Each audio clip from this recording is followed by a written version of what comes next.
Check. They be like, trap. Testing. They ask, trap. In the motherfucking penthouse.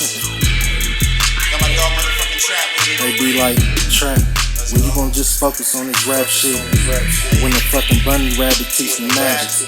Up until then, I'ma still be playing with that plastic, you know. Vacuum sealers and corner store baggage, you know. Fago pops, trap house stashes, you know. Honey buns, money longer than the ladder.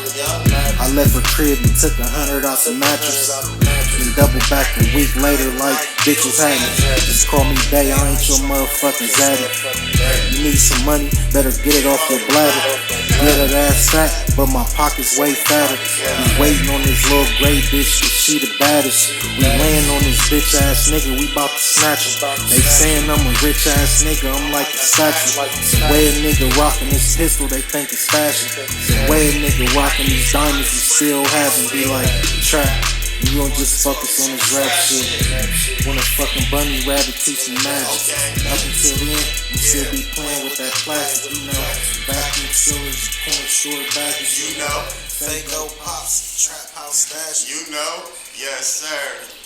You know, it's a special day, a special celebration, a special occasion.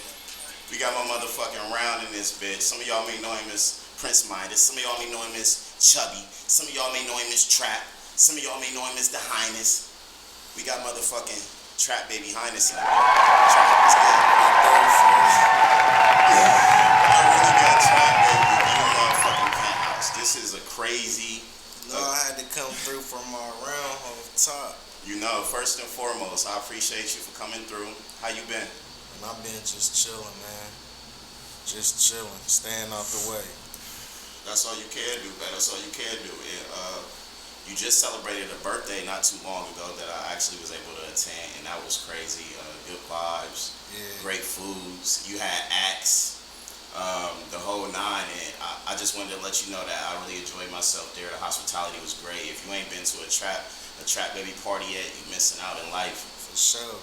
Every year, my mom throws them for me every year. So your mom actually put that together? Yeah, she got a little party. She do party planning and party promotion and shit.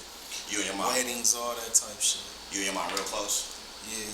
I'm an only child. Her only child. Okay. So it's so much to get into. I don't know where to start. There's so much I want to ask, but we go get straight into it. Let's talk upbringing first and foremost. Tell me what a normal day growing up for Trapbaby was back in your household growing up.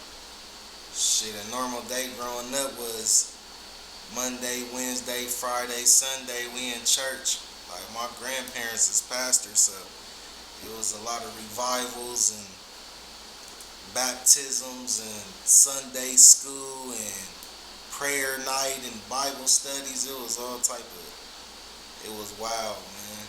So you would say for the most part when you was younger that your parents and your grandparents kept you around the church, kept you in church and everything like that? Yeah, I'm a church kid for real. When I jumped off the porch, it was over though. But up until the late '90s, I was a church kid for sure. What age would you say you jumped off that motherfucker? Like, I'm off on my 12th birthday. 12th birthday. Yeah, my nigga gave me a 16th on my 12th birthday and shit. And I ain't never looked back ever since. That nigga fucked my life up. So, shout out to the partner who gave my dog his 16th. That R.I.P. my nigga Scan. R.I.P. Scan, man. So, you jumped off the porch at 12. Yeah. That pretty much set the tone. You knew exactly what you wanted to do, how you wanted to run your life, who Trapbaby was.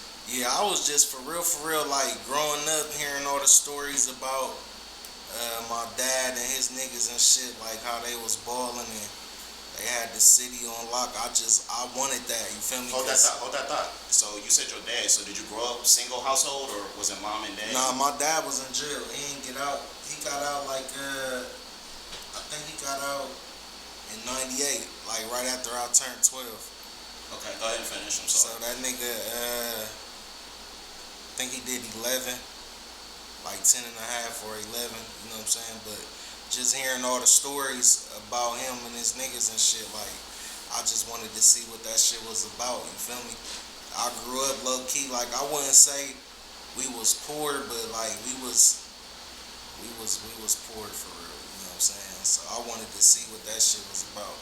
So Couldn't wait. So your pops wasn't around much, but you heard stories about him that made you want to basically tap in. Like, who is this man that I keep hearing about? It intrigued you, basically. Yeah, it intrigued me. I wouldn't say that he wasn't around because I went to see that nigga twice a month. She took me to see him all over the country. We used to drive like that nigga done been everywhere. Like he was in Atlanta and Kentucky and West Virginia and Oregon and California, Texas. Like the feds, they'll let you break your bid up. So like every year he'd go somewhere else.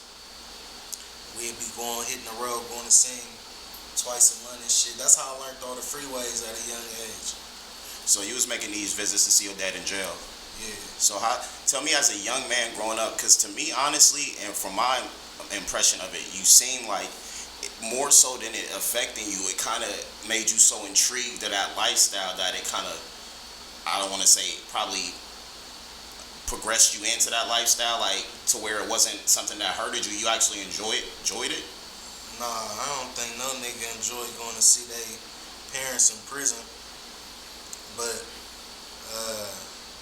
nah, I was fucked up for real. Like, don't nobody, like, you gotta think I ain't even know the nigga. The only thing I knew about him is we go sing twice a month. You know what I'm saying? So I don't think nobody, like, I think he did such a long time, and I was so accustomed to that formula that I just got used to it. You know what I'm saying? But everybody want their parents in their life. You know what I mean? Like not having your dad or your mom around. You know what I'm saying? Like that's going to have an impact on any kid, a negative impact.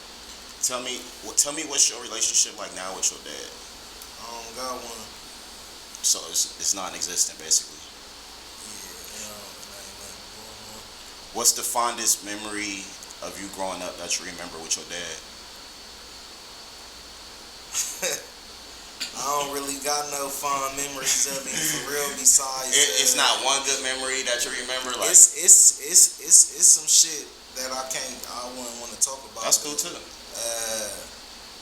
Bro, it's like a movie. Like motherfuckers wouldn't even believe me if I told them. But just seeing certain shit, like seeing rooms full of money or rooms full of other shit. You know what I'm saying? Like just knowing, like, damn, this shit look like this shit is like a movie, like some shit you see on TV type shit. You know what I mean? Like that type of shit. I guess you could say I did have them type of moments to where I was impressed. And I'm looking for the right word. Like I wouldn't say intrigued. What's the word where you be excited about something? Infatuated. Yeah. That shit, I was infatuated by that shit for sure. And for the people that don't know, tell us where you're from, where you grew up at. I grew up like partially like where I jumped off the porch at. I jumped off the porch on Oakwood, like from Whittier. You know what I'm saying? So would you say Southside of Columbus? Yeah, because everybody don't know it. Okay, yeah, Southside of Columbus. Sure, Southside. But like my grandma lived across the bridge though, so it's kind of like I grew up on both sides type shit. So what the bridge is, it's a bridge that sits on Cole, the street. It sits on Cole and Mulberry. It's the freeway bridge. And so if you they consider, once you cross that bridge, that's the east side. And once you come back across the bridge, that's the south side. So I'll say I grew up both places, you know what I'm saying? East side and south side. And Yeah. which side did you spend the most time on though? On the south. Well, as an adolescent on the south. But before getting in the streets and shit, like I said, like they wasn't letting us out the house for real. Like we was barely allowed to go off the porch type shit. So I'll say before 12, I grew up across the bridge. You know what I mean? And I used to go to Blackburn and all that type of shit, like over there close to Main Street. My grandma's church was on Mound. It was in between Linwood and Wilson on Mound. And she stayed on Linwood and Fulton. But when we moved to Oakwood, close to Whittier. Okay. So that's two totally different environments. Like on one side it's church upbringing, then on the other side it's the slums. You feel me? But that gave you the perfect. I guess that gives you the perfect balance, because that was my next thing. Is like you a street nigga about heart. But anytime I talk to you, like off of the camera, or we have conversations, them 2 a.m. conversations, or just them conversations where we go out to dinner and we just chat, like your conversations is so deep and intelligent and intellectual. Like it's so far from the street mentality. How do you find that perfect balance between both? Would you say that's because you came up like that with the church side and the street side? Well, I would say that they did a good job. My mom and my grandma, they did the best job they could with raising me. But I would say, like, I get my intellectual side from being in the nation of gods and earths. It's like, 5%. I'm a 5%er, so that's where I get. It's crazy how you read in my mind, because if you see my notes, that's my next question. So you touch on 5%er. You are a 5%er, correct? Yeah. For the people that don't know, just tell us about their values. What being a 5%er is. Well, being a 5%er is basically about 85% of the world is blind, deaf, and dumb to what's going on around them. I agree. 10% of the world is the secret societies who know the truth and choose to profit off of it. We call them like the bloodsuckers or the government, whatever you might call them. And then 5% is the poor righteous teachers who know the truth and choose to tell it. Each one teach one. So being a 5%er, when did you find out in life that you were a 5%er? Well, like I said, I grew up in the church, so my grandma, I grew up in a Christian household. So it was just a lot of things that I didn't really agree with the Holy Bible and being a Christian. It was a lot of things I didn't agree with, especially with, all the pictures of the white Jesus and just all the racism and all the oppression that these devils then inflicted on us our whole life. Like, I just didn't agree with a lot of shit that came out of the Bible, like turn the other cheek and just certain shit like that. So I started studying other religions, and I studied Buddhism, Hinduism, I studied Judaism, and then I studied Islam. So when I studied Islam, it's funny because I got hip to Islam from my dad, because he was in the Nation of Islam and shit. So he was a minister in the Nation of Islam when he was in prison. So some of the conversations we used to have, he used to be talking about the Quran and the different thought process of Muslims and the different sets of Muslims, the different sets of Islam. And it was a lot of stuff that intrigued me about it, especially like the discipline that they had and their way of movement, and Malcolm X and different people like that. So when I went to study, I was just trying to really see like what it was about, and I stumbled across the 5% Nation of Gods and Earths, because the Nation of Gods and Earths, Clarence X, he was in the Temple Number 7. He was in the Nation of Islam. You feel me? And our whole foundation is based off of the Supreme Book of Wisdom. That's the 120s. So if you ever hear somebody talk about the L's or the life lessons, that's the 120s. But the 120s came from the Nation of Islam. It was a book that Farad Muhammad taught to Elijah Muhammad. You know what I'm saying? So it's basically like, it's kind of hard to explain. You'll have to do your research on it. But when I found out about the Nation of Gods and Earths, that was the thing that pulled me closest to it. Okay. You spoke on the discipline factor, and I seen that recently. You just celebrated Ramadan. Participated in Ramadan. Okay. Tell me, how was the participation for you this time around? Because I know sometimes, like, it's basically if I'm wrong, correct me, but it's basically like a period where you basically give thanks to the Almighty, and you stop doing certain things basically for that period of time. Yeah, it's 30 days. It starts at different times, but it's once a year for 30 days, so you can't eat or drink from sun up to sundown, and then like whatever type of addictions you got or whatever type of practices you got that's that's ungodly, is to really help you break away from those, you know what I'm saying, and then it's to help you get closer with Allah. So you read, it's 30 jewels, so you read one each day, you know what I mean, so it basically you read the whole Quran during Ramadan, and then you make your prayers, and then you try to give charity, and like if you have any malice or hatred or lust or any of that type of shit in your heart, you're supposed to like break away from it. Mm-hmm. It's to help you. It's to help you cleanse yourself mentally and physically, spiritually, and break away from your bad habits. Okay. So was it? I mean, like I said, was it a hard journey for you this time around this year? I wouldn't really say it's hard, but like your flesh is weak, so sometimes you're gonna fall victim to your flesh. I wouldn't say it's hard though. It's just the worldly things that you know you ain't supposed to be doing anyway, like you just can't do them, you know what I'm saying? And sometimes you can get off, you can get through the whole month without doing them, and sometimes you can't, but you really can make the days up. Like if you ever break your fast, you can make the days up after that, you know what I mean? But I wouldn't say it's hard. It just takes a lot of discipline. Like a lot of people don't got discipline. So when you tell them, oh, you can't smoke or drink or shit, the smoking thing will be hard for me. Eat food or drink water from sun up to sundown. Like you can't fornicate, you can't lust, you can't indulge in your lower self. Like people just don't want to do it. It's not really that it's hard. It's just people don't want to do it. You know what I mean? It makes sense. But I already don't do so much shit that it's not really hard for me.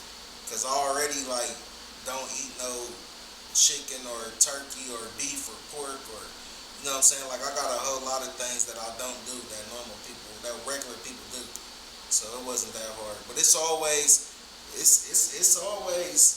a test. I'll say that. With the music you've been putting on for the city, for the world for a while now. I've been hearing about you as long as I've been doing this shit as like one of the top dogs from where we at. Tell me what's different about Trapbaby's music then versus where you at now with the music.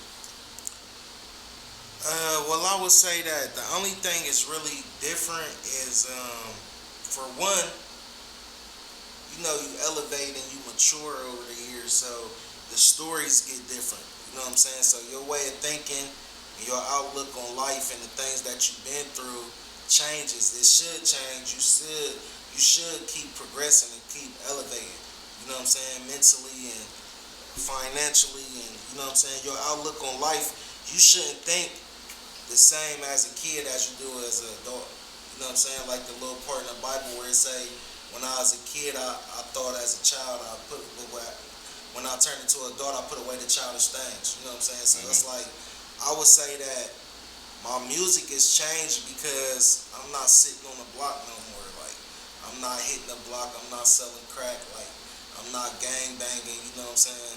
But as far as the real thing is just social media. Like, we didn't have social media when I first started. So I started in 2000. We didn't have no social media. So it's kind of hard trying to infuse yourself with social media when you're somebody that's not used to pictures and cameras and telling people your business and putting your business online. Like, I still gotta try to work with that. I'm just not, like, I'm not an internet nigga. Like, I'm not like a social media nigga, you feel me? But then the music has changed because when I was coming up, the music was really about balling. You know what I'm saying? It was about hustling and balling and having fun. Now the music is about killing and gang banging and robbing. Gang. Shit, you know what I'm saying? Yeah, that makes sense. That make a lot of sense, and I agree with you on a lot of them points too. You, like I said, you kind of perfected this style, in my opinion, that's honestly really taken off for a lot of other rappers mainstream. I wouldn't say it's the Detroit sound or style, but it's this particular style that you've been using for so long tell me how you feel knowing that people has accumulated success, so much success, industry success off of that sound. And not to say you haven't accumulated success, but since you haven't reached a success point that most of them have probably reached industry-wise, does that make you feel any type of way, or what keeps you going and motivated with the music, knowing that? Well, I mean, to be honest, bro, I definitely feel a certain type of way sometimes when you see a style that you created took off and created a whole wave and a whole demographic of music. You know what I'm saying? But at the end of the day, I can't really blame nobody but myself, because time don't wait for no man. The cycle of life is forever in motion. So, like, it's not everybody else's fault that I never took rap serious. You know what I'm saying? So I can say that I influenced a culture of music, a type of music, but it's not their fault that I only rap for 3-4 months out of the year, and you know what I'm saying, they choose to keep going and to keep progressing and taking music serious. Like, that's not nobody's fault but my own. So I definitely be conflicted though, like, especially when people be like, oh, you sound like such and such, or like, you trying to sound like such and such. I've been doing this for years. I just tell them, shit, go get one of them mixtapes from 2000, 2001. The proof is in the pudding. You know what I'm saying? Like, I put out 17 mixtapes before it was a social media. So if you can't tell me who I sound like if you never heard none of those mixtapes. But the day one people that have been around forever, and people that really study music, period, not even the day one people who study music, they know that. They know what's up. I created that sound. You feel what I'm saying? And for real, I didn't even create the sound. ZB created the sound. Shout out ZB. When I first, see, I always used to rap, like, even in elementary school and middle school and all that shit. Like, I always was rapping and writing books full of raps and shit. Like, my mom got probably 100 different binders when I was doing gospel rap and regular rap and all that. Like, I used to fill up the whole binders with rapping. So, but when I wanted to start rapping, like, when I wanted to start taking it serious and going to the studio and shit, is when I had met ZB, you feel me? And his flow, the way he rapped and the way he sounded, I really, like, incorporated his sound and just put, like, my own twist to it. So is it safe to say basically ZB helped inspire the flow, basically? He definitely helped inspire the flow. Like, the flow is really, like, I can't even like, the flow is from him. Like, I can't even lie and try to like, you know what I mean? Like, a lot of people, it's funny because a lot of people always be saying that, like, oh, bro, like, you created that sound, like, that sound is from you, and such and such used it, and all such, did you hear this song? And sometimes them niggas really do just take my whole lyrics. Like, them niggas then took whole verses out. What's a lyric that's, you ain't even gotta say who took it, but what's a lyric that somebody took? That motherfucking, the feds say my name hot like when the oven on.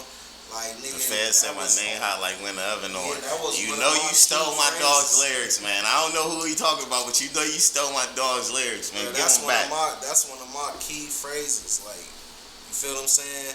30 bands 2 times, make the money clone, all that shit. Like, if you go, no cap, bro. You so fluent with this shit. If you go, listen, if you ever find Teen of the Century, that was volume 6, Teen of the Century. Like, bro, it's 38 songs on there. If you ever find that CD, just listen to the whole CD. Like, and it's not even just Teen of the Century. It's The Price Is Right, Welcome to the Other Side, Young and Thuggin', Prince of the City, Stacks from the Trap, Pussy Pistol and Pyrex. Like, if anybody ever find any of those CDs, just listen to them. You will hear all these catchphrases, all these punchlines, all these lyrics that niggas then took and ran with, which I really don't feel no certain type of way, because it's like they pay homage when they do it, but it's like they don't pay homage when they blow up off of it and they don't never reach back. You know what I'm saying? Yeah. But it's not even just the music, like the clothes, like everything. But that's the thing with creatives. So it's people that's creatives, what they get paid to do is they get paid to go find raw talent and things that haven't hit the mainstream market yet. Whether it be the way somebody is dressing, or the way somebody do their hair, or the way somebody talk, or the way somebody rap or sing, or movies, whatever. Like, they get paid to go find that stuff that's not copyrighted and to take it to. Yeah, they basically get paid to steal. You know what I'm saying? But it's on us as being the actual creators of these things to do business the right way. Be on our shit, basically. You know what I'm saying? Like, copyright your shit. Like, do what you gotta do. Sign up through ASCAP and BMI and CD Baby and all these different places to where you can get your shit copyrighted and you can get paid for it. Makes sense. You're definitely a businessman, and that's one of the things I respect the most about you. Aside from the music, I mean, we don't got to get too deep into your business, but let some of the people know some of the other things that basically you're invested into that basically help you get to this stage in your life. Well, really, how I got to spread my wings was through real estate. So, like I said, I had like, even though me and my dad don't got like a good relationship, he still made some good marks on my life. Like, me growing up watching him, he had one of the biggest real estate companies in Ohio, well, in the Midwest. Like, I think at the height, he owned like close to 200 houses and probably close to I think like 60 apartment buildings in Columbus. Mm-hmm. So I watched him buying houses and gutting them out and renovating them and selling them or renting them out. So when I got of age, I started flipping houses. I started getting the little cheap houses. Now you can't get them because the same houses that used to be $5,000 to $10,000, that what we would call bandos, them same houses right now, them bitches is $100,000. You know what I'm saying? So when I just got lucky enough to get in early enough to where I could still get those houses, put some money into them, then sell them for the high. You know what I'm saying? So, and then I was buying, flipping houses, then I was doing renovations, then I was doing interior decorations too. A lot of hustling going on. Yeah, so then after that, I started doing landscaping, and then I always been able to sell jewelry, so I was kind of like almost like a jeweler, but not officially a jeweler. We're going to get into the jewelry. I want you to hold that thought. As far as the houses, though, tell me which house or which flip do you remember the most as being your biggest profit turnaround during your flipping season? As far as houses. My favorite one that I did was a house in Old Town East. And I wouldn't say that it was a good profit because I lost a little bit of it, but I took it down to the studs. Like, so I got a house in Old Town East. It was fucked up. I think I got it for like maybe like $6,800 or $8,800. It was something like that, like from $6,000 to $9,000. It was fucked up, but it came on a big ass lot. So it was the house and it was the lot. You know what I'm saying, that I got. And I basically took that motherfucker down to the studs. Like when I say I redid everything, like new roof, from the basement to the attic, it got stripped down to the studs. New floorboarding, new floor, new drywall, new installation, floor to ceiling tile in the kitchens and bathrooms. I flipped the layout of the downstairs first floor. So, like, I placed the living room and the dining room and the kitchen and the wet room in different areas than it was at first. And I did new siding, new landscaping. Like, when I tell you that I took this motherfucker down to the studs, and when I sold it for like $1, but I probably had like 120 in it. You know what I mean? But I couldn't, like, see, the thing with owning houses is the tenants. When you don't want to sell them, like when you trying to just rent them out, it's the tenants. So like if you don't got good tenants, then it's always going to be costing you money. So it's going to turn into a headache. And then having houses, like all the houses that I own been in the neighborhood. So, you know, the geeks break in them and try to steal the copper. Then you got to replace it with PVC. And they break in, steal your tools. And if you don't got your supplies put up, they'd break in and steal your flooring and cabinetry, and it's fucked up. It's crazy. So with all these hustles though, being able to do all this shit, which is really dope.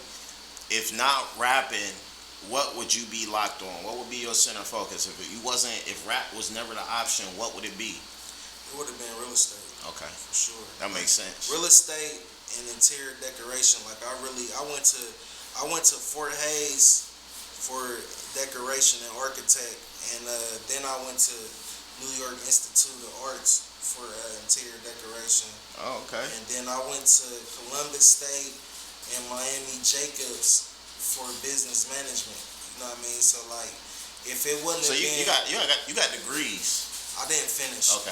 Didn't finish. But you still got the time though. You still put in the time. Yeah, so you had to learn something. Yeah, I learned a lot of shit. If it wouldn't have been for me trying to become a rapper, it definitely would have been real estate. Like, you know what I'm saying? Because you gotta ownership is everything. Like, you gotta own some shit. I feel like every man should at least own one house in his lifetime. You know what I'm saying? And it's like, with gentrification now, really, like, they got off on us for real, because the same houses, like the house that I'm telling you that I end up selling for $1 and shit, that motherfucker worth $400,000 right now. So if I would have held it for just 18 more months, you know what I'm saying? And all the houses that I flipped, like, if I would have held all them houses and still had them right now, I'd be a millionaire on paper, like, for sure.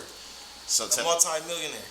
So tell me this: having all these projects, over obviously 17 projects.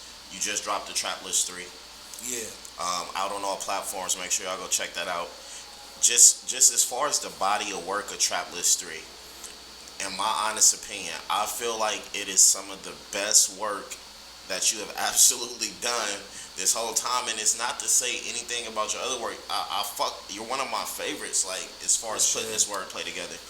But the Trap List 3 is easily, in my opinion, one of your best bodies of work. Tell me, what is your best body of work to you, in your opinion, though?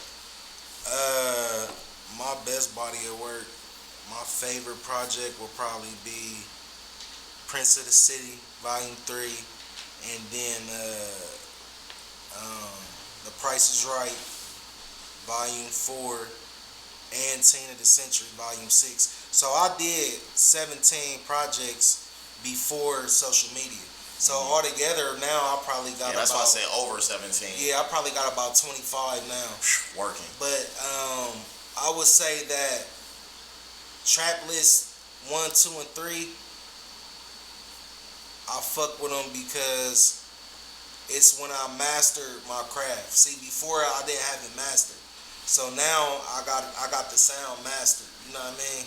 So is it a Trap List 4 or 5 as we continue in this series, or are we stopping at 3? I mean, we have to see. We have to see for real. You know, I do artist development now and artist management, so I'm really managing MGM Dave. You know what I mean? Shout out MGM Dave. And his career just is skyrocketing crazy. And but on his downtime, where he don't feel like putting out music, because he put out 8 projects in 6 quarters. You know what I'm saying? So he damn near averaging a project and a half every 3 months. That boy's a workhorse, man. You know Shout out MGM Dave, man. So what happened was, the time that he took off kind of created like a gap to where like the fans was looking for the music. You know what I'm saying? So I'm like, all right, well, I'm going to let Net take a break, you know what I'm saying, and I'm going to jump back in. So that's really what happened, because I really was retired. I was done. Hush, get off my show talking that retired shit, because you know I would never let that happen. You know the conversations I done had with you, and that's just not. That is never. I ain't putting no music out for like 3 years. I know, but as artists, you know, we go through that phase to where we gotta find that motivation where it ain't always there. We gotta really be self-motivated for real. Yeah, for sure. When you a creative or artist, a lot of people is dependent on you to make it happen, just to be real. So it's like, it's just that, you know, like a lot of times when you put your all into something and you don't get the response that you feel that you deserve, it kind of like takes a toll on you internally, like to where you get tired and you feel like giving up. You know what I'm saying? I agree. That's been my problem, really, the whole time. I've been rapping for 20 years, so the whole time I've been rapping, a little bit more than 20 years. But it's like I'll put some shit out or put some shit together that I feel like, all right, this is the one. Like, this gonna be the one. This it right here. You know what I'm saying? And then if it don't take off how I want it, I don't get the notoriety or I don't make the money that I projected to make. You know what I'm saying? I just get frustrated. Trust me, and I'll be like, fuck it, I don't want to do this shit no more. And then it's like, you know what else fucks with me too? Like, when I see a lot of fake shit being accepted.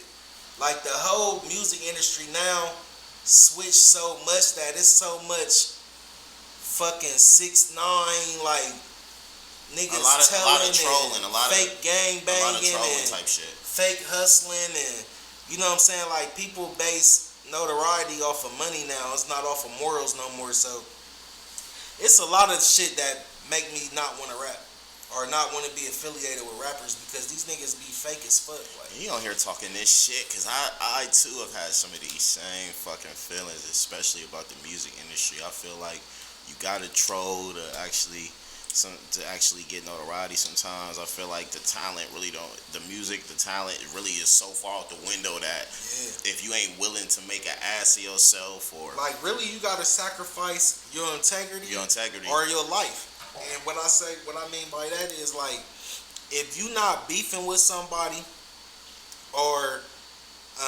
doing a whole bunch of weirdo shit to go viral or to stay relevant, painting your nails or wearing dresses or it ain't gonna happen. Doing all this weirdo shit, you know what I'm saying, painting rainbow in your hair and telling on your whole clique, or if you don't want to sacrifice your morals or your integrity or your life, because really when motherfuckers is playing with these Ouija boards that we call phones, you really channeling in a lot of fucked up energy and spirits, and you also channeling in the police.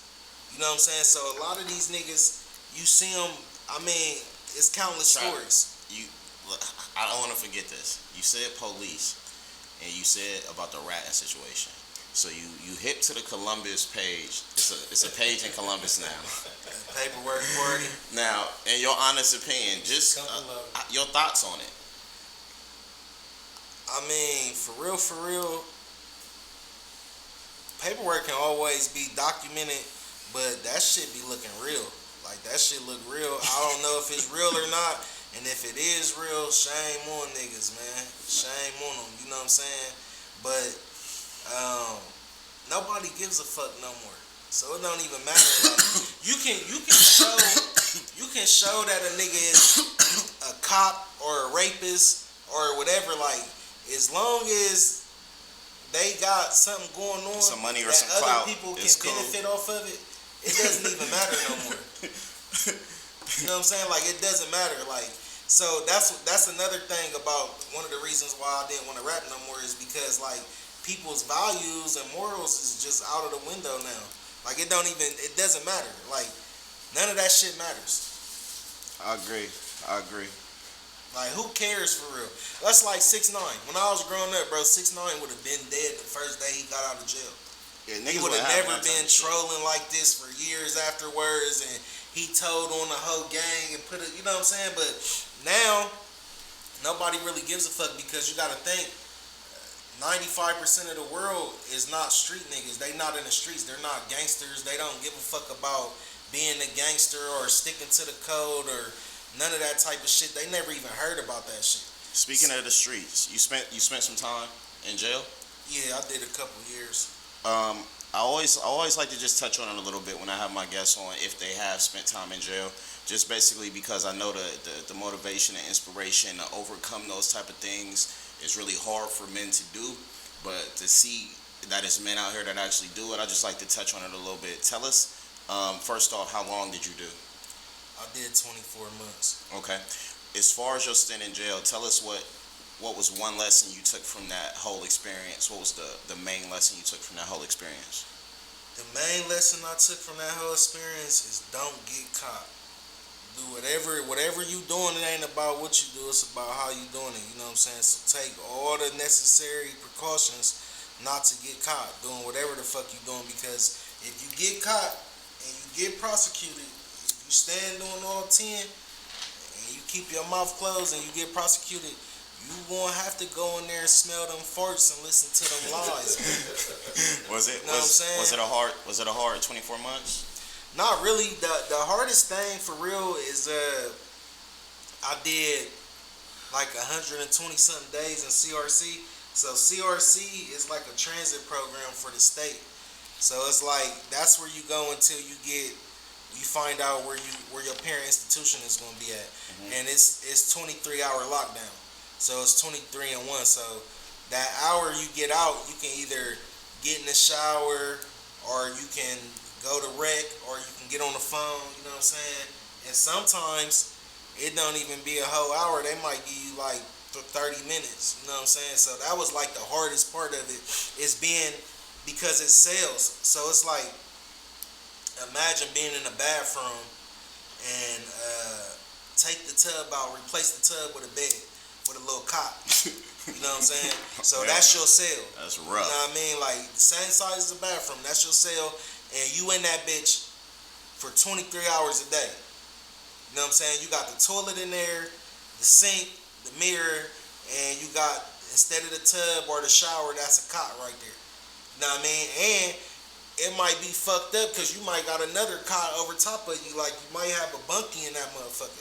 So you just in there, you in the bathroom for 23 hours a day, listening to a motherfucker fart and smelling them shit. And did you have to get into it with anybody when you was in there? I mean, yeah, fights come with jail. Here, so there's no way you ain't fighting if you go to jail. I don't really see it. He said facts. Yeah, like, you going to at least get into a few fights. You know what I'm saying? Unless you just a nigga that's shit, you a Geechee. Like, you taking, you feel what I'm saying? You letting a nigga fuck over you, like, you know what I mean? Because you can't leave, so you're frustrated. So everybody in the institution is frustrated. You know what I'm saying? So the smallest thing, it can be over a 20-cent soup, or it can be over a story of motherfucker, or a motherfucker might just don't like you. You know what I'm saying? Tired of seeing your face. Like, but the thing is, when you in there is, you gotta fight. Like, if a motherfucker tell you get to the back wall or get to the bathroom or whatever, you know what I'm saying? Or a motherfucker put their hands on you, whatever the case may be, like, you gotta fight. So if anybody says they've been to jail and they got into a fight, 9 times out of 10 they lying. I have seen people that didn't fight in jail. They be like under different shit though. Like, it might be because a lot of people find religion in jail.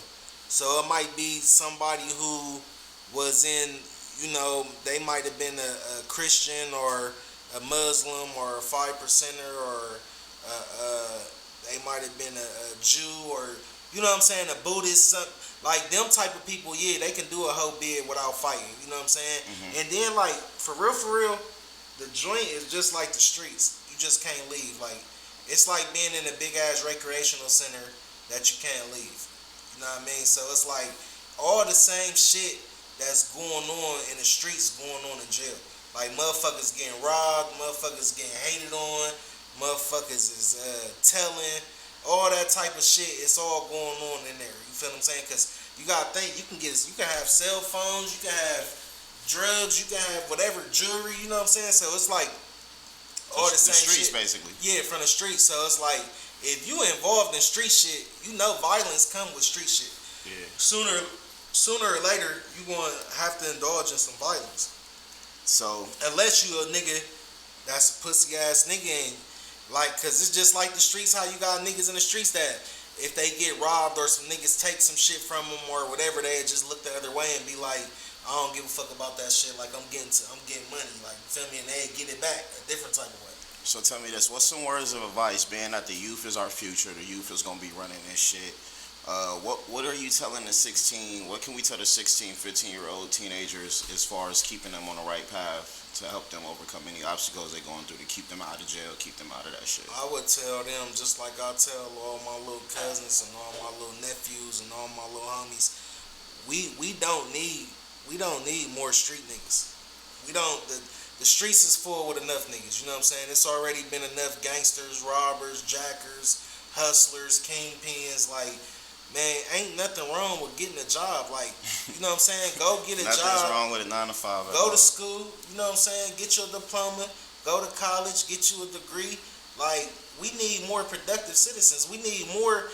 Like, I hate for the only thing I don't like with like Black Lives Matter and all these different type of groups is they don't teach these kids that we need more judges, we need more prosecutors, we need more lawyers, more doctors, we need more black police officers. Like, I wouldn't give a fuck if you want to be a cop.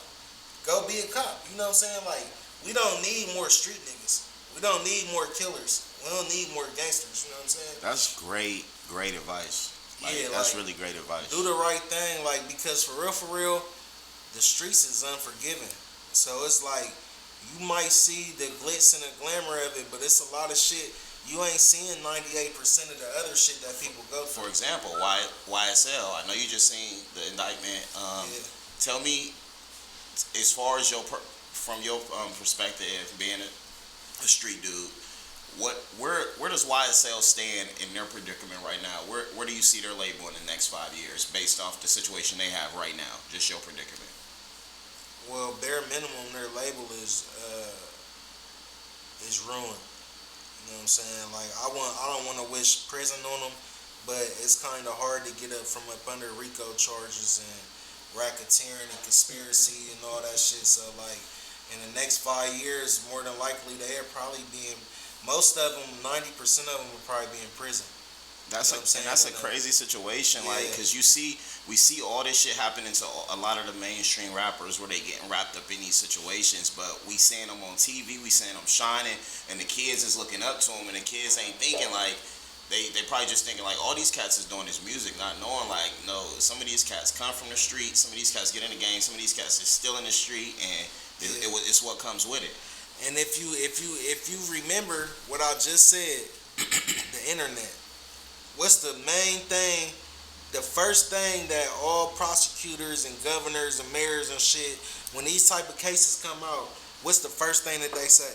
Social media. We watched them on social media. We observed them on social media. Like, that shit don't work. Gang banging in the public eye does not work. You know what I'm saying? Being a famous killer, a famous drug dealer, a famous scammer, like, all this shit that these niggas put on Instagram and Twitter and Facebook and all this shit, like, it don't work. You know what I'm saying? And the fucked up thing about it is, you don't even really gotta be that, but if that's what you sell into the internet, they'll really build a case on you. Or if that's what you around, they gonna really build a case on you. You know what I'm saying? Because if you want somebody to believe it, these detectives and these police officers and these prosecutors and judges, they believe it. They believe that you really gang and that you really a killer and you a menace to society, and they got somewhere to put you.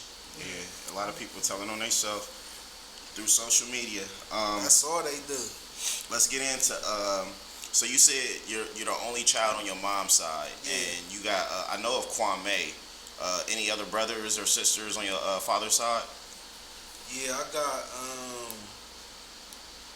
got 2 biological brothers. And then I got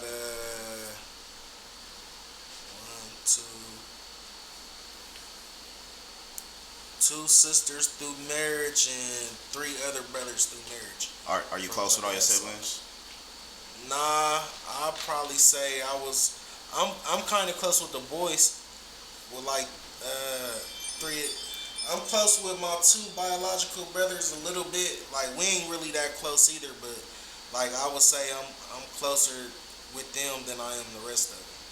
And you have daughters, correct? You're a girl dad. Yeah, I got 7 daughters. 7 daughters. Tell me how rough or not rough it is being a girl dad. Because I have 1 son, and he'll be 18 in August. So tell me how rough it is having a girl or being a girl dad.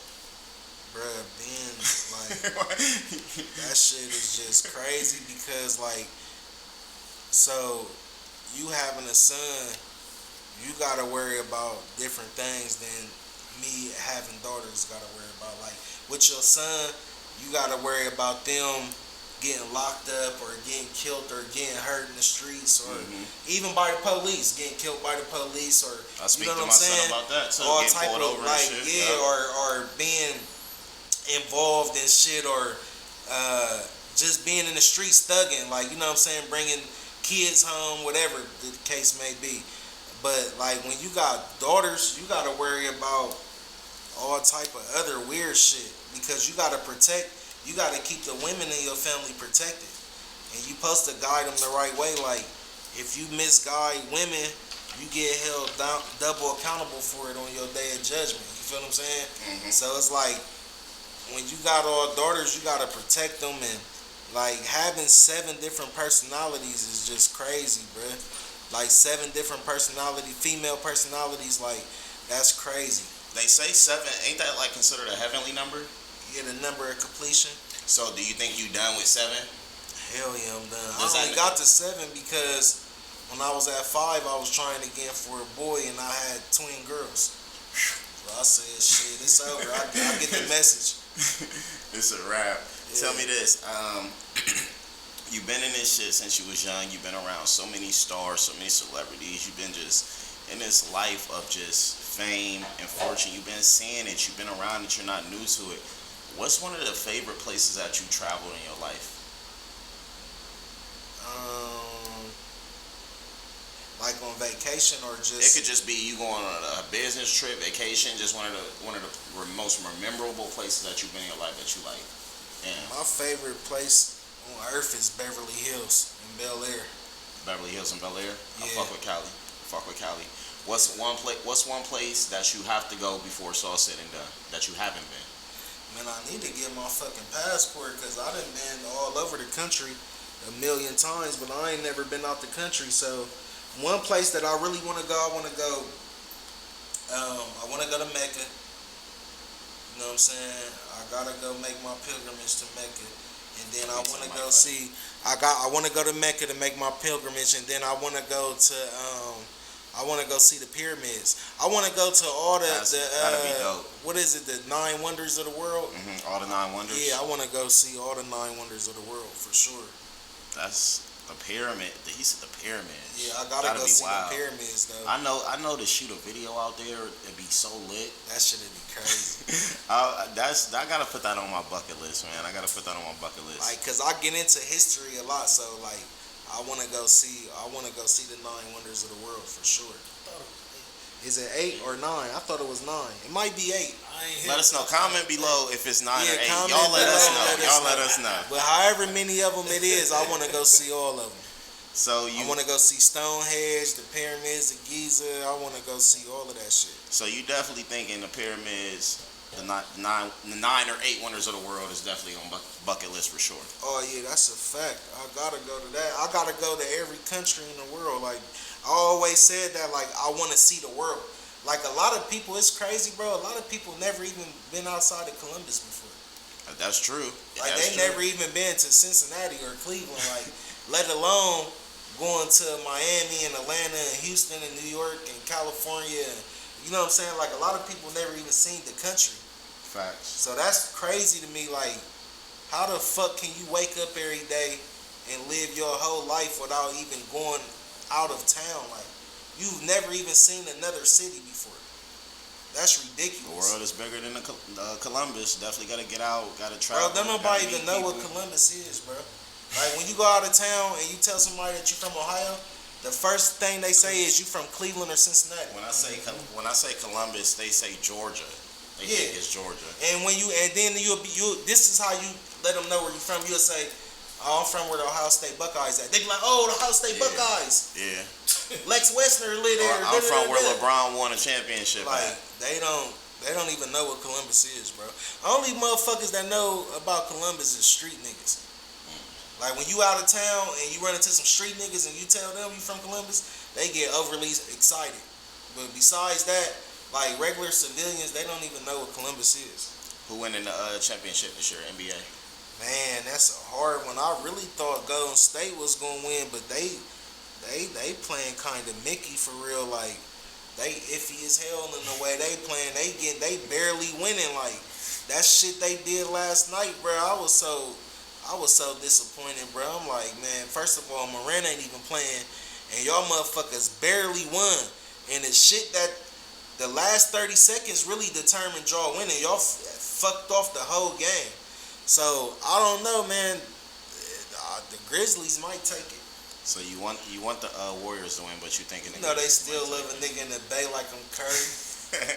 I'm going with Golden State. This cat love the Bay. I'm going with Golden State. Out of all your features, out of everybody that you work with, local, big, small, who's your favorite? What's one of your favorite feature songs? The crazy shit is, the two realest niggas I ever met from the record industry, from rapping, right? This is funny. One of them I didn't even do a feature with. I got Dave a feature with him, but I fucked with him so much. You don't want to drop the name of the artist? Yeah. One of them was Babyface Drake. Like, that nigga, he was one of the realest niggas I ever met in the last 20-something years that I've been in the record industry. Like, he one of the realest, genuinest niggas I ever met. You know what I'm saying? Like, and that shit just was like organic, like the way how that shit happened. Like, I was at the crib. I had a crib downtown in LA and shit, right across from the Staples Center, right? Mm-hmm. And you ever see like when rappers be talking about the hibachi place, the little fucking hibachi grill, the little truck, the food truck that everybody be going to? Is it a weed truck? Nah, it's a hibachi. It's like Genji's Go type shit. Like, you feel me? It's a hibachi grill. Everybody in, all the rappers and all the actors and entertainers, they all fuck with it. But anyway, it used to be parked outside my crib and shit. You feel what I'm saying? So one night, me and Neff in there, we getting high and shit. We just got done shooting a video. I think it was The Wire. We had just got done shooting The Wire. It's probably like 2 o'clock in the morning. Mm-hmm.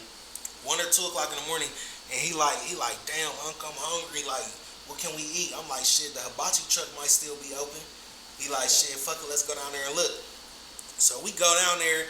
Nigga, I got on house shoes and shit. I'm looking crazy. Like, I got on some bullshit, nigga. Like, I'm looking like a civilian. You feel me? Yeah. When I get out there, he down there. You know what I'm saying? So Neff like, I don't even know he down there at first. So Neff like, oh, there go Babyface Ray. Like, I should do a song with him. Da-da-da. So I'm like, shit, what you want me to holler at him for you? So he like, nah, it's cool. You know, Neff, he all humble and modest and shit. So I'm like, nigga, I know them. Like, you want me to holler at him? Like, I'll holler at him for you.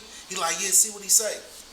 I walk up to the nigga the same way I do all the rappers. Like, I don't give a fuck. You a regular nigga just like me. So I just walk up to him and just start having a conversation with him, and I'm drinking lean and shit. You feel me? So he like, damn, bro, where the lean at? I'm like, damn, nigga, like, you don't know who I am? Like, bro, I just took a picture with you and Peasy and da-da-da-da-da. Like, we was just at the, because we had went to this house party together and shit. Mm-hmm. So I had pulled out the phone. I'm like, look. So he look at it, he like, oh, damn, bro, I didn't even know that was you. You look different. I said, yeah, I don't got no jewelry on.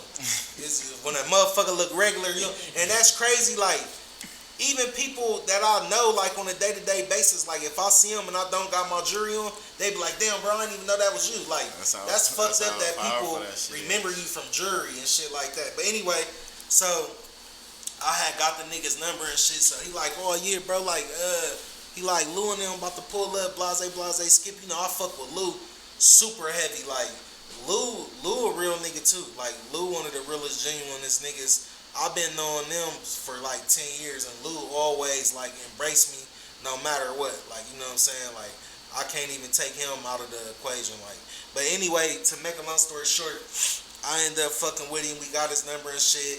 We went to the studio. They did the song. It was beautiful. Like, that song got hella views. It's crazy. You know what I'm saying? And he just like included us in everything that he had going on. He was out there for like 10 days, and I'm talking about, like, when I tell you he really, really fucked with us, like, this nigga was calling us 20 times, like, bro, we about to go here, like, where y'all at, nigga, pull up, like, nigga, you ain't dressed, like, he really like a genuine nigga. And then anytime I'm in Detroit and I call the nigga, no matter what time it is, 4, 5, 6 o'clock in the morning, nigga pull up by himself, like, you know what I'm saying, he just real. But my favorite interaction that I had, like the favorite song I ever did was the shit I did with NBA Youngboy. Yeah, that's that little nigga burnt out. Like, I really fuck with that little nigga. Listen, you a legend for just having a legend on your shit. You was a legend without that. But the fact you got a record with NBA Youngboy, he's like one of the he's the top artist in the world. I know, that's why I asked you what your favorite feature was. But NBA is like, he's like one of the top artists in the world.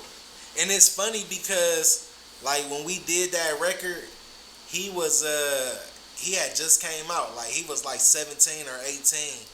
You know what I'm saying? And a lot of motherfuckers didn't even know about him. And if you see this shit or you listening to this shit, nigga, you ain't never shoot the video because your ass went to jail. And my dog Banky shot the video for me, and we still put the free NBA Youngboy. Your ass owe me a video, nigga. I ain't forgot about that shit. Tap in NBA, man. I need that video, especially right now, nigga. I need that shit. And so he was just so fucking wild. Him and Ben 10 came up here, and the nigga wanted a fucking police escort. So what happened was I brought him for a show. And nigga, I lost down there $60,000 on bringing your ass up here, nigga, for them 2 shows. Where my video at, nigga? You see this shit, tap in, bruh. I'll fly out there. I need that video. Tap in, man. So what happened was, so the nigga wanted a police escort and shit to the mall, to the restaurant, from the airport to the hotel room, all this shit. So I'm like, nigga, what the fuck your little ass want a police escort for? Like, and like he's serious about that shit too. Like, oh, I'm trying to go here. Where the police escort at? So I started really like looking into him and shit after he had left, and I figured out like why he wanted them police escorts. Like his little ass needed them police escorts. You feel me? His little ass be into a lot of shit, but he a real little nigga though. Like, and so like when we did the song. When it was my turn to rap and shit, the nigga just like, he just looked at me like, he like, damn, big bro, like, how long you been rapping for? So I was telling him like, shit, I've been rapping for a long time, da-da-da-da-da. He like, man, he like, bro, this is the hardest feature I ever did. He like, I'll see you at the top. Like, and that, when he said that to me, bro, I just looked at him like, that's damn, lit. That's feel lit. me? That's definitely lit. But yeah, like, that was my favorite. He just was so energetic and shit, man. That nigga fucking, so... Nigga, we had all this security for this nigga, right? We brought him to the Newport and shit. So first of all, the nigga had a duffel bag full of money, and he was throwing it into the crowd and shit, right? But then the nigga jumps off the stage into the crowd. Like he's crowd surfing and shit, and all in the crowd. They went crazy. Man, you recorded it for us, nuts. And I was just like, so the security and the police and shit looking at me, and I'm like, fuck it, like shit. Let his little ass do that, like, you know what I mean? When he went in that crowd, man, they went nuts. He did the same shit at the club. When we left the Newport, we took him to the club for the after party. He did this. So when he came to the club, now all of a sudden he on one police escort and all this shit. Like, you feel me? It's just him and Ben. They pull up, go in the club by themselves. Like, I'm telling the nigga, like, nah, you gotta stay in your section. He like, nah, fuck that. Like, I'm walking around this bitch. Some bitches in here. He like, Columbus got bitches. Like, you know what I'm saying? We do got them hoes. Yeah, that little nigga, he a real little nigga. Like, that little nigga wasn't scared or none of that shit. Like, when he seen the format of how the city worked, like, he was with it. That's crazy. You got a special ability to tell stories in your music. Like I always tell you when we had these conversations, like, you definitely one of my favorite artists. I don't think nobody put those motherfucking words together like you. I don't think nobody tell those stories and paint those pictures without even seeing it. Like, can just paint it so just listening to the song in a car in the middle of a park, and you just paint those pictures like I'm right at the spot you was talking about when it happened. Do you think that storytelling will lead to you being an author one day, like writing a book or writing some movie scripts or something? I definitely want to. It's funny that you say that because this whole project. So the way I'm about to do this project is I'm about to make it every video about to be a storyline. So it's gonna be shorts, like all the videos gonna go with each other, like, you know what I'm saying? So I definitely want to write books, and I wrote a couple scripts already. I just didn't take the time to finish them, but I got some scripts wrote already, like for a TV series or a play or whatever a motherfucker want to do with it. Like, I'm definitely gonna get into books and movies and TV series and shit like that. You know what I'm saying? So that's definitely in the future for trap. Yeah, like for real, my book, I just been bullshitting like. So I be doing so much shit, bro. Like I do Airbnbs and artist development and branding, and I got the clothing line, Trap Scriptures. Let's talk Trap Scriptures. The Trap Scriptures brand you put out. When did you actually release the first article of clothing from Trap Scriptures? The first article of clothing just a rough from Trap estimate. Scriptures was at the end of the pandemic. Okay, so since 2020. Since the end of the pandemic, you jumped into the clothing line and you told me, you said, "Fuddy, I'm about to drop my line." Yeah. This, that, boom, boom, boom, and you know when you say it, it's up. Yeah. You dropped that shit, and next thing you know, I seen that shit all around the world. I ain't gonna say the country. I seen that shit all around the world. For sure. Tell us, how do you accumulate success from jumping straight from the rap into the clothing line like that? Have you always had the plugs to the clothing line? Is this something you always wanted to do with the fashion? I used to play around and always, like, the last 5 years, I used to play around with the concept of starting a clothing line. You know what I'm saying? I just didn't know what the name was going to be, but I always been into fashion. I've been into fashion since I was a baby. Like, I always you fly, dude. Clothes. You stay fly for sure. Appreciate it. What's some of your favorite brands? Right now, my favorite is Chrome Heart. Even though they got a lot That's what he in right now. Chrome Heart, y'all got a lot of explaining to do with all these KKK symbols and shit, but we gonna keep that under wraps because I want to fuck with y'all. I want y'all to that third eye open, man. But I would say my favorite right now, I fuck with anything that for real do. So Human Made, Ice Cream. Of course, him and Nico, they don't really got Bathing Ape no more, but I still fuck with that. Like, anything that Kanye West do, I fuck with. Kanye West is a genius. Kanye, definitely. He one of my favorite. He is one of he in the top 3 people that influenced me, period, because when I seen that nigga made $5 billion off of Yeezys, I said, I know I got 100 million in me, for sure, you feel me? But like, my favorite is so simple to you. It like that shows like simplicity is like major. I always tell people like simple shit is the best sometimes because it's just like straightforward. It gets straight to the point. But that just always amazes me how simple he was with Yeezy and just how big it became. Because simplicity sells. Because it's more people that's common than it is that's not common. You feel what I'm saying? But my favorite brands right now is number 1 is Chrome Heart. Like, I'm a die-hard Chrome Heart fan. I love Chrome Heart. Like, this nigga just was in Aspen and called me like, bro, I'm at the Chrome Heart store. You want something? I'm like, fuck it. Like, nigga, I love Chrome Heart. Like, but Chrome Heart, Ameri, and let me see. Yeah, Chrome Heart and Ameri's is my top. Those 2 big ones. And then, like, as far as the shoes though, like, I'm fucking with Dunks and Jordan 1s, 3s, and 4s. Like, bro, I got so many pairs of Dunks and 1s and 3s and 4s. Like, them was my go-tos. You feel me? Going crazy. We running a little long time. So a couple more questions before we get out of here. Right. I definitely want to talk to jewelry because you always been a super jewelry fanatic. You always go crazy with the ice. Every time I see my dog Trap, he busts down.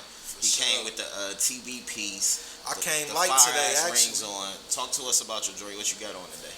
Well, you know, I be fucking with gold. Talking to Mike. I be fucking with gold and sun, so, and I fuck with OTT. You know what I'm saying? If you know, you know. If you don't, you slow. You feel what I'm saying? But I be fucking with gold and suns a lot. Like Gary did most of my pieces. I've been fucking with Gary for about 10 years. I've got some shit from Hutch, like for my artists and shit, and then for like my girl, like I bought a couple of chains and watches and rings and shit from Hutch, but I really fuck with gold and sun. So today, this is a piece that Gary bust my head on because he high as fuck. That motherfucker busting though. The thing about Gary is he gonna charge you. That motherfucker heavy gang. When it's time for you to go stand. When you get to them clubs and you get to them video shoots, you stand next to other niggas with them diamonds on, you start to see the difference. Niggas know Gary's work. Like, his shit is immaculate. I ain't even going cap. You feel what I'm saying? Like, I ain't gonna lie. Everything that I ever got from Gary, period, I get compliments on it. Like, as soon as they see it, and that's from the top niggas in the game, like, I don't give a fuck where I'm at. Like, every time I done seen Fab, any nigga that you can name, the top niggas in the game right now, if they see me and I got that shit on, they be like, God damn. Did he do the rings too? The rings is crazy. These from OTT. The rings is crazy. OTT be coming in the clutch. Man. OTT, hey. Yeah, if but you know. My dog in this mug. So the jury shit, bro, like, bro, I got so many different sets of jury because, like, I'm just into jury, bro, but my dad was in the jury, though. So I think that's something that's, like, in my DNA. What's the most you ever spent on a piece? Just give us your most expensive piece you ever bought real quick. Honcho plug. I done spent, like, this shit I got on. This about $120 right here that I got on. Is that just neck. the pendant or the chain too? The pendant and the chain. Like, this shit crazy right here. Like, bro, I get it, like, I collect watches and shit, so it's like I'm really into jewelry. You feel me? That's fire. Like, a lot of people, I treat jewelry like real estate. You know what I'm saying? Like, you know how some people buy houses and apartment complexes and all that type shit, they make investments. Yeah. Like, I make investments on my jewelry, so I always buy big shit because it's an investment. But even like, all right, so say, you know, jewelry is up 30%. Diamonds and gold is up 30% right now. Okay. You know what I'm saying? So say this chain is 460 grams, right? When I bought it, it's 460 grams of 14 karat gold, and it's 48 carats of VS1 diamonds, right? So when I bought it, I paid like 46 or 47 for it. But right now it's worth probably about 55. So getting the right jewelry is definitely an investment. Yeah, especially like with the watches, like all the watches, the Rolexes and the Audemars is up 30%, and the Richard Milles is up 60%, and the Patek's. The Patek Philippe's that's is up 60%. That's because all them rappers putting that Patek in their damn song. It's not even because of the rappers, bruh. It's because of the availability and the production, and then the demand. You feel what I'm saying? So, like, I was saying, like, with the watches, you feel me? If you buy the right jewelry, especially watches, your shit is always going to appreciate. But you got to be careful with buying bust down shit because that depreciates. Because you drilling holes in your shit. And that's what jewelry and watches. Like, anytime you drilling holes in some jewelry, you fucking up the jewelry, so you're gonna lose. Okay. Sometimes. Okay. Now they got a lot of shit though that's up right now. Crazy. You feel what I'm saying? That's Jewelry 101 with my dog Trap, man. There you have it. My final question for you before we get out of here, and I know you said you was gonna perform for us before you left. You're gonna definitely rock the stage for us before you get out of here, right? For sure. All right, so that's coming up soon. My final question for you before we get out of here: if you could become president and pass one law in the world, what would be that one law that you would pass? If I could become president, or the people who pass the laws, because I know the president don't actually pass them. But if you could become a lawmaker, become a lawmaker, what's the one law that you would pass? You could pass one law only. What would it be? I would really try to. I wouldn't say that I would pass a law. I would try to get rid of a lot of laws that caused mass incarceration and that divided up the urban families of the country. So I would really try to do away with a lot of those laws that you can fucking, like the conspiracy law and the racketeering law. Them laws is so much like you really can't beat them motherfuckers. So I would definitely get rid of them because it's like you can catch a conspiracy charge. Okay, for instance, say your brother, right? Yeah. Say you come home, you come to your mom's house one day. Your brother in the kitchen, he got blood all over him, you know what I'm saying? And he in the kitchen crying to your mom, telling your mom a story that happened where he might have shot somebody or stabbed somebody or whatever the case may be, right? Nigga, if you don't immediately call and tell the police, they can charge you with conspiracy or being complicit to whatever crime he created. You see what I'm saying? Like that's the thing up. about them conspiracies and complicities and RICO charges. Like you can get in trouble just from hanging with a motherfucker or being around a motherfucker because they feel like if you suspected them of a crime or you knew that they was involved in a crime and you didn't tell that you're guilty. Yeah. You see what I'm saying? That's the laws that I would try to undo all the laws that cause mass incarceration because there's no way that you can get more time for hustling than you can do for killing. Like you can catch 8 years for a body, but you get caught with a brick, you gotta do 32 years. Facts. How the fuck did that add up? And that ain't even a law I thought of, but that's a great law to. And they the ones who bring this shit into the country. Like, don't know niggas, we don't got no fucking shipping yards and freights and you know what I'm saying? Like Snowfall, like you said. That story, you know, a lot of people don't know that story is about Freeway Rick Ross. And just look like that's the perfect example of what they've been doing since the beginning of time. Like, Rick Ross is just a nigga that got caught for it, but they did the same shit with Frank Matthews and all type of other niggas, you know what I'm saying? Like, so them is that the drug laws is what I would try to undo. Okay. That makes sense, man. That's a great one. So we running long time. We definitely about to get out of here. But you said you brought some merch for the dog. I definitely got to see. Oh yeah, I brought you some trap sneakers. I brought you some shorts. What's up with it? You know I love the fashion. I wish I had some shit. I wish I had some recent shit, but I haven't been fucking with the clothing line. I'm about to jump back into it. I was waiting for the summertime. Got the gray trap. Yeah, but I brought you some basketball shorts. Hey, I'm gonna turn these up, man. Let the people know the website so they can get some. www.trapscriptures.com. Hey. Follow us on Instagram at trapscriptures. What you got? I brought you the hat the shirt with the matching hat. Gosh, trap scriptures with the embroider. Yeah, with the embroider. And he got something on the back. Hold on. And he got something on the back. Yeah. Stop playing with my dog. Yeah, lifetime guaranteed. That's never going on. So y'all gonna see me on my gram in this, man. If y'all ain't following me now, _BANGI @Bangy. Follow the Penthouse Television on IG too. Let them know where to find your music, when to follow you. Oh man, follow me at Trapbaby Hienest. Oh yeah, I bought you another shirt too. Yeah. Follow me at Trapbaby Hienest on all social media platforms. And then you can find my music at Trapbaby Hienest on all major music platforms. Anything you can think of, my shit is on there. And if you wanna, and like he said, if you wanna tap into my old shit, then you just type in Prince Midas or you type in Young Chubbs. And let them know where to find your artist at. MGM Dave. Let them know where to find his music at because you can find MGM Dave on any major music platform. His shit with Sada Baby is at. Probably collectively, he's probably over 3 million views collectively. That boy going up. He got 8 projects. Like I said, you can find those on any major music platform. Check him out on YouTube. His videos, man, that boy gifted. He different, man.